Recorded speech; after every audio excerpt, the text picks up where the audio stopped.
aspek substantif kita NKRI sebenarnya tugas kita sama. Nah, cuman kalau berbicara tentang desa itu tentu yang lebih dominan kewenangannya adalah bupati wali kota. Ini pertama. Kemudian dari aspek yuridis normatif dasar hukum. Jadi setiap pembentukan suatu kebijakan itu dasar hukumnya harus jelas, sehingga siapa yang berwenang, sejauh mana kewenangannya, ini harus jelas, sehingga nanti di dalam implementasi daripada kebijakan itu bisa berjalan secara efektif. Nah, dasar hukum, terus yuridis kompetensi, dasar kewenangan. Kami di provinsi, kita di provinsi ini tentunya ini pembinaan dan pengawasan. Kita tidak bisa langsung memberikan perintah kepada kabupaten, kepada desa, karena ada tangga kewenangan masing-masing. Sehingga di dalam pembentukan kebijakan ini yang saya sebut tadi, kebijakan yang regeling, yaitu mengatur seperti kata, dan kebijakan yang bersifat pesiking, penetapan itu final, yaitu keputusan-keputusan kepala daerah ini dengan kewenangannya. Nah, setelah itu kita harus memahami konstruksi hukumnya. Nah, konstruksi hukum dari satu kebijakan itu sendiri. Ini saya sengaja tidak paparkan ini karena ini cukup nanti, karena ini sifatnya pemahaman, hafalan, ya tinggal kita baca saja. Nah, konstruksi hukum yang kita pahami itu tertuang dalam pasal 7 Undang-Undang 12 tentang pembentukan peraturan perundang-undangan. Di sana kita harus pahami betul sebelum kita membuat suatu kebijakan. Apa itu? Dari itu pertama Undang-Undang Dasar 45, di bawahnya TAP MPR, di bawahnya Undang-Undang dari PRU, di bawahnya itu ada peraturan pemerintah, di bawah peraturan pemerintah ada peraturan presiden, ada di bawahnya itu peraturan daerah provinsi.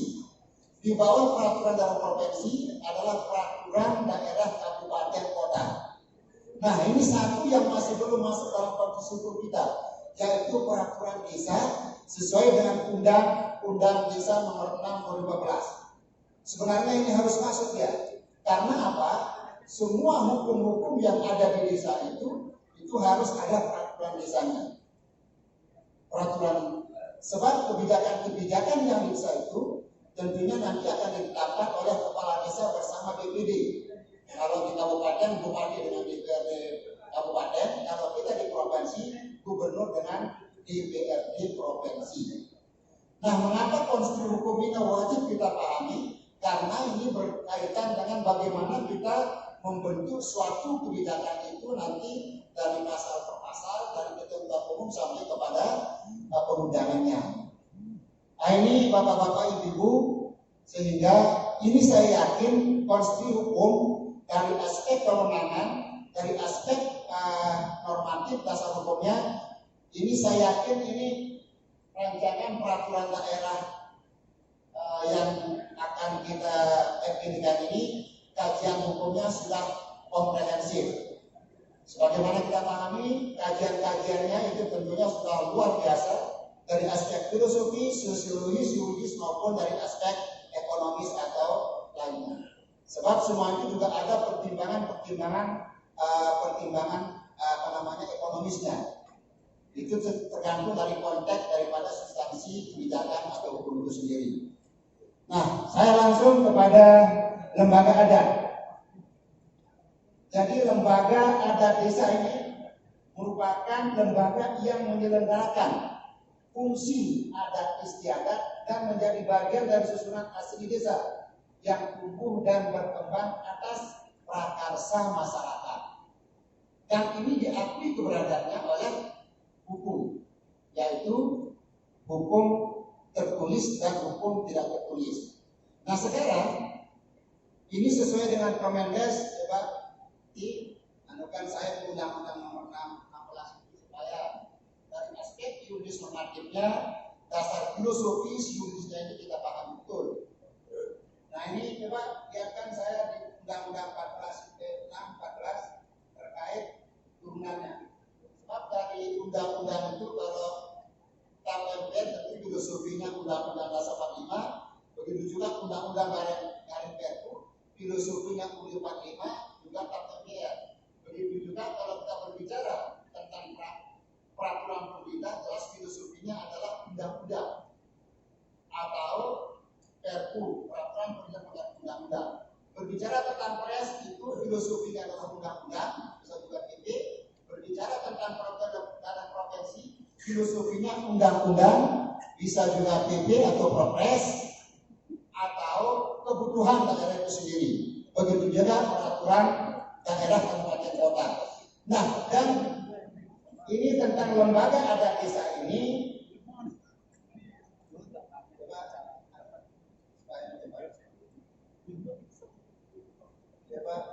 Apa dalam pasal Undang-Undang nomor 6.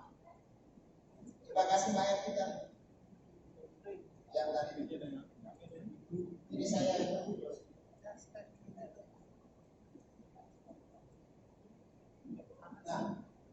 syarat penetapan desa adat sesuai dengan Undang Nomor 6 Pasal 9 ayat 1. Kesatuan masyarakat hukum adat beserta hak desanya secara nyata masih hidup. Kedua, kesatuan masyarakat hukum adat beserta hak tradisionalnya dipandang sesuai dengan perkembangan masyarakat. Kemudian C, kesatuan masyarakat hukum adat beserta hak tradisionalnya sesuai dengan prinsip Negara Kesatuan Republik Indonesia. Nah terus ini nanti ada turunnya Permendagri. Coba lihatkan saya Permendagri tentang lembaga adat desa.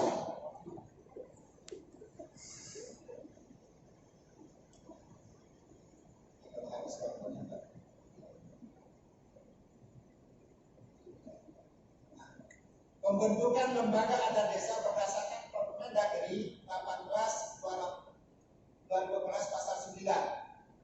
Ya ini asasnya saya pikir ini. Terus tentang strukturnya, struktur lembaga adat desa.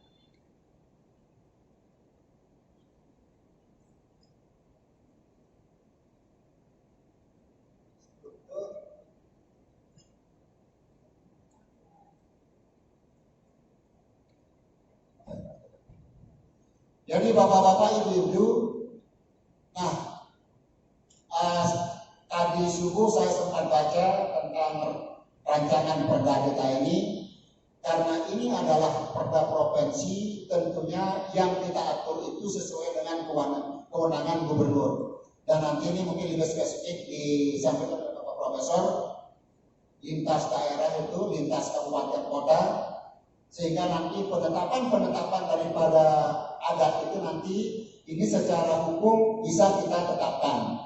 Tentunya yang tetapkan itu adalah sesuai dengan kewenangan. Nah ini poin-poin perkades tentang sesuai dengan Permendagri tadi. Nanti mungkin ini ada ketua umum sudah lihat jelas pertolongan bisa oleh yang perdesnya ini perkades. Perdes ya ini. Kita lihat perdesnya yang sedang kita ini perdes ini bapak-bapak ibu-ibu, kami sudah buatkan konsepnya kepada desa. Desa itu tinggal nanti dimusyawarahkan dengan BPD, karena yang punya kewenangan di dalam pembentukan kebijakan desa adalah pemerintah desa dengan BPD. Nanti itu dimusyawarahkan, di sana sudah secara umum kami berikan konsep-konsepnya, tinggal dia rubah sesuai dengan kondisi desa masing-masing. Sehingga nanti di antara 1005 desa ada sudah membentuk lembaga itu lebih kurang 100-an desa. Ini kami kejar dalam waktu 2021 semua desa nanti sudah membuat lembaga adat desa. Nah itu tentunya versi di dasar hukumnya sesuai dengan undang-undang yang telah kami bacakan tadi. Nah ini di dalam lembaga itu dasar hukum pembentukan lembaga desa, nama bentuk dan kedudukan lembaga adat, tugas dan fungsi lembaga adat desa, kepengurusannya nanti jelas siapa-siapa di sana ada, wewenang, hak dan kewajiban pembentuk adat, sekretariat lembaga adat, musyawarah lembaga adat, hubungan dan tata kerja lembaga adat dengan pemerintah desa, camat, lembaga dan lain-lainnya, pakaian dan atribut pemangku adat. Ini juga diatur. Kemudian sumber keuangan lembaga adat desa ini juga ada.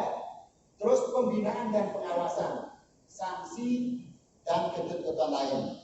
Ini kami sudah fasilitasi semua desa di dalam pembentukan daripada lembaga adat itu. Tentunya sesuai dengan kewenangan, sesuai dengan dasar hukum yang telah ditentukan oleh peraturan perundang-undangan yang lebih tinggi. Sehingga nanti bapak-bapak, ibu-ibu bisa kritisi tentang rancangan perda yang kita akan buat di provinsi, bagaimana materinya dan apakah sudah sesuai dengan kewenangan, dengan dasar hukum yang ada. Nanti bisa bapak-bapak telaah, analisa, dan bisa bapak-bapak ibu kritisi. Ini lanjut. Ini ya sudah. Nah, asas saya jelas ini masalah umum, tak usah. Terus perkades. Ini perkades ini adalah turunannya ini. Peraturan kepala desa tentang ada perkawinan juga. Perkawinan diri itu sudah kita bentuk juga, Pak. Coba itu ada turunannya. Dan ini sebenarnya dari awal saya ingin ada sama Pak Prakato kemarin. Ini diskusi khusus. Perkades tentang pendewasaan usia perkawinan dalam bahasa hukumnya. Dan ini sudah jelas. Siapa yang boleh kawin, umurnya berapa, ini juga sesuai dengan ketentuan. Dan mungkin ada perubahan nanti ini. Kalau tentang ini filosofi dasar hukum yang lebih tinggi, bisa saja nanti dirubah ya tentang kalau dulu bisa saja sekalipun dia umurnya 17, sekarang perlu 18 ya. Nanti kita lihat ya. Ini asas dan tujuannya. Terus bidang, memulang dan syarat ini sudah diatur dalam ini. Nah nanti ini bagaimana tempat dan tataran bidang, sasaran bidang, terus bagaimana memulang itu, ini kan disuli, nanti ada di sana. Terus tata cara memulang bagaimana, ini syarat ini cerai Pak, maksudnya syarat ini bagaimana, terus bagaimana nyongkolan. Jadi apa yang menjadi keresahan daripada ketua Bapeda tadi ini sudah ada kita bentuk, sudah diatur di dalam peraturan kepala desa. Terus ketentuan lain yang berkaitan dengan pergaulan ini diatur, misalnya sampai jam berapa boleh bidang, ini ada di sini. Kemudian aturan tambahan bagaimana mekanisme pengawasan oleh aparat terkait, terus bagaimana penyelesaian sengketa juga diatur. Nah ini beberapa ketentuan lembaga adat dan turunannya yang kami sudah fasilitasi kepada semua desa. Dan ini memang sejak saya kepala dinas BPM Dukcapil, ini pertama yang saya kuatkan mereka. Sebab kalau kita menunggu dari inisiatif dari desa ini memang itu langka dan sulit dan belum pernah ada. Sehingga selaku pembina di provinsi tentunya ini salah satu tugas kami untuk memberikan masukan-masukan, memberikan fasilitasi sehingga kami juga bisa membantu aparat di dalam bagaimana pembentukan kebijakan yang responsif di dalam penyelenggaraan pemerintahan desa. Lanjut. Ini sama. Ini coba ini kita lihat data lembaga adat yang sudah terbentuk berdasarkan fasilitasi yang telah kami berikan. Ini Lombok Barat ini jumlah 10, jumlahnya 122, lembaga adat dengan Perdes 511 dan lembaga adat dengan SK Kepala Desa. Ini mungkin yang kalian perkara sudah 7 lembaga adat sehingga jumlah semuanya Perdesnya baru 69 dan Perkadesnya baru 193. Ini tentunya sekalipun ini kami sudah berikan semua kepala desa dengan perangkatnya, ini ternyata ini masih persentasenya baru sedikit. Kecuali ini untuk tahun 2021 nanti kami akan turun langsung untuk memberikan advokasi, fasilitasi sehingga 1005 desa yang ada di Nusa Tenggara Barat ini kita harapkan semua sudah membentuk peraturan kepala desa tentang lembaga adat desanya. Ini lanjut. Ini data lembaga adat sama ya.